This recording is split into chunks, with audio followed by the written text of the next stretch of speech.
네, 그렇다면 빚을 내서 집을 산 사람은 어떻게 해야 할까요? 미국이 금리를 인상하면서 중장기적으로는 우리도 금리를 올릴 수 있는 상황이 됐는데요. 이에 집을 사기 위해 은행에 돈을 빌린 사람들의 부담이 더욱 커질 수밖에 없게 됐습니다. 자세한 소식 양한나 기자가 전합니다. 작년 하반기 부동산 금융 규제가 풀린 이후 주택담보대출을 받아 집을 사는 사람들이 크게 늘었습니다. 올해 3분기 주택담보대출은 384조 원에 달합니다. 작년 같은 분기보다 34조 원이나 늘어난 수치입니다. 이처럼 빚을 내 집을 산 사람들에게 미국 기준금리 인상 소식은 악재가 될 전망입니다.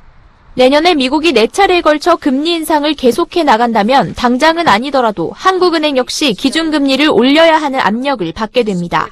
미국 금리가 계속 올라가게 되면 글로벌 투자자금이 강달러를 쫓아 한국에서 미국으로 대거 빠져나가는 셀코리아를 막아야 하기 때문입니다.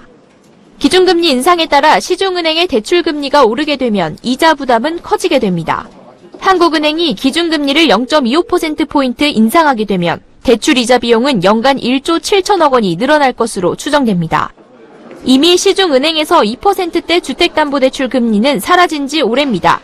미국 금리 인상을 예상하고 시중은행들이 지난 9월부터 대출 금리를 올리기 시작해 지금은 3%대 주택대출 금리가 상식이 됐습니다. 여기에 최근 집값이 하락하는 추세를 보이는 것도 위험 요인입니다. 만약 금리가 2%포인트 오르고 집값이 10% 떨어지게 되면 154만 7천 가구가 빚을 갚지 못하는 처지에 내몰리게 됩니다. 이에 변동금리로 대출을 받은 사람들은 고정금리로 갈아타는 게 유리하다는 전문가들의 의견이 나옵니다.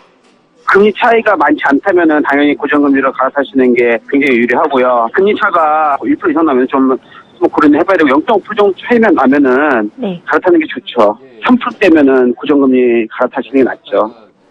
미국 기준금리 인상으로 3% 중반대인 변동금리가 최고 5%까지 오를 것으로 예상돼 지금이라도 고정금리로 갈아타야 한다는 조언입니다. 서울경제TV 양한나입니다.